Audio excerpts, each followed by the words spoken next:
God bless you. And we're very happy to be here. My name is Randy Holman. I started the martial arts when I was 12 years old, 1962. I've been all around the world, worked with maybe some of the best in the world. So now I'm 60. You're going to have to forgive my poor performance today because I need a hip replacement and I'm limping bad. My balance is way off, so forgive me. These guys are young. It's heck to be 60, let me tell you. Let me tell you a little bit about our style and a little bit about the martial arts.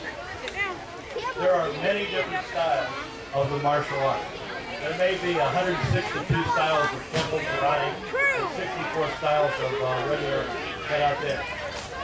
All of them have merit. All of them are good. I don't propose to have the best of the systems or any of that type of thing. Each instructor interprets the martial arts as he is led to do. Some teachers stress form. Some teachers stress, I work with a guy named Bill Wallace. Some teachers stress sparring against one another, sports fighting. Matter of fact, I fought the heavyweight champion of the world, Ross Scott. We stress reality-based fighting. And we do that, we got to do that after 9/11. After 9/11, we all kind of came to a knowledge that bad things happen in this world, and we have to defend ourselves. And we think that we have the God-given right to do so. I want to tell you this. With what we're going to show you, it's a little bit different than traditional karate. It's very dangerous, and you'll see we use a dummy because we're afraid if we hit somebody, somebody's going to get hurt very, very seriously, and you'll see that in a minute. But we don't want to pull our strikes with one another. We feel it gets us into bad habits, pulling our punches, and at the early levels, we want to be sure that we don't do that. We're going to start off and introduce the people. Come on. This is Chuck. Chuck has been with me about 2, maybe 3 years now. We have Jack Cooley. He's in the center. Christian is on the end.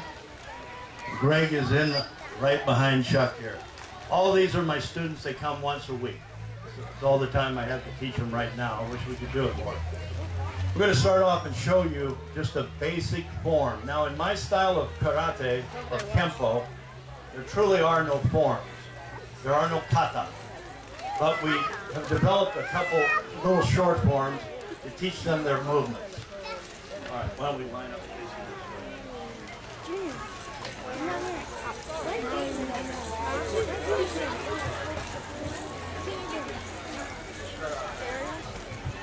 Okay, now what you're going to see here is just some basic fundamental movement. We start off getting the array position here. All right, hands come out, back down, down, up, and out. All right, the first movement you're going to see is a basic traditional low block move. In regular martial arts, that's called Gedanbarai. And this is a low block. Now, people say, well, what are you doing with that movement? It's really, as you'll see, it's not blocking a kick, because only a dummy would reach down and block a kick. White belt words, you get punched in the nose, right? All right, move. This is called Impizuki. It's just a basic traditional elbow strike reinforced. A guy I used to train with named Ed Parker called this a sandwich elbow strike. Move. This Trias used to call this Tagatana, a prepared strike. Move. An elbow strike to the head, move. Pivoting back and striking, turn. Striking low into the groin, move. An elbow strike to the body, move all the way around, and striking low. Now you will see how we take these movements and apply them to reality. Right up, very good. Let's try it again. This time we'll do it in combination. Ready? Hands come out, down, down, up, and out. Ready? Knee, side, she, and up. Okay, that's their first thing they learn when they come to me. The very first movement that I teach them is this, and they stay on this till they have it where they can run it. Then we add a side form. Now the traditional side form in karate is called naihanchi in the Okinawan dialect. In the Japanese they call it teki, the side movement. We've altered it a little bit, and we'll show you the side movement. Do that. Like this? Ready. Next out. In. Down. Up. Out. Ready. Wait. This is a double O block. Doesn't do much, it doesn't look like, but it's actually against a hand grab. Move. Move. Block and a punch. Pull. Straight. Pull. Hit. And out. Left. All right, let's do it in combinations now. Ready? All right, hands come out. Down. Close. Up. Out. Hook. Hip. Keep. Hook. Hook. Punch. Hook. And up. Very good. That's the fundamentals. Just like basketball, baseball, you work the fundamentals. Let me show you a form here. This is empty, and again, forgive me because I'm not what I used to be. This is a bad hip, but I'll do this one.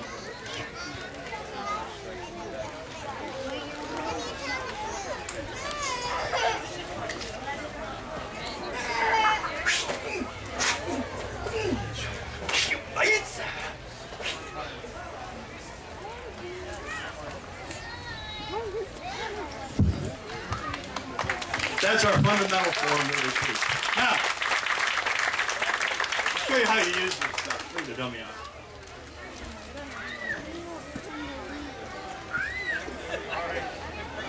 When Mr. Imperato in Hawaii, who recently passed away, taught his system, he called it Kaju Kenpo. Ka meant karate, Ju meant jiu-jitsu. You've all seen that in the cage fighting, jiu-jitsu, where they go to the ground, they fight each other. Ken means Kempo. Kempo Karate. And Bo stood for Chinese Bo boxing.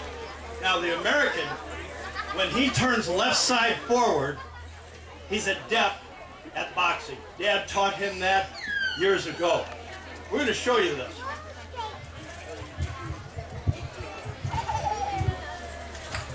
First thing that we're going to do, and this is a little bit of the antithesis of regular martial arts.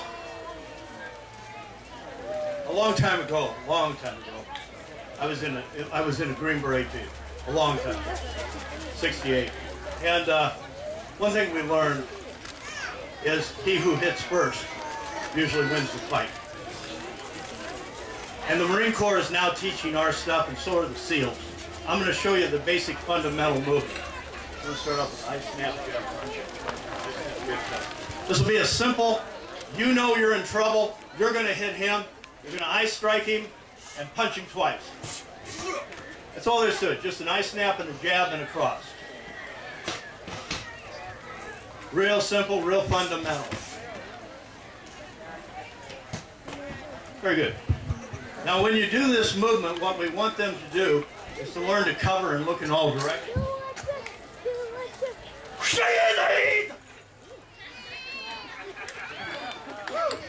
So we kind of get the job done, and then we turn and we kind of watch what everybody's doing there. In real martial arts, that's called shizen tai. Okay, now, when you do that movement, Mike Tyson knew that when you came back, your right hand was cocked. So you throw a right cross and a left hook. We're going to show you that.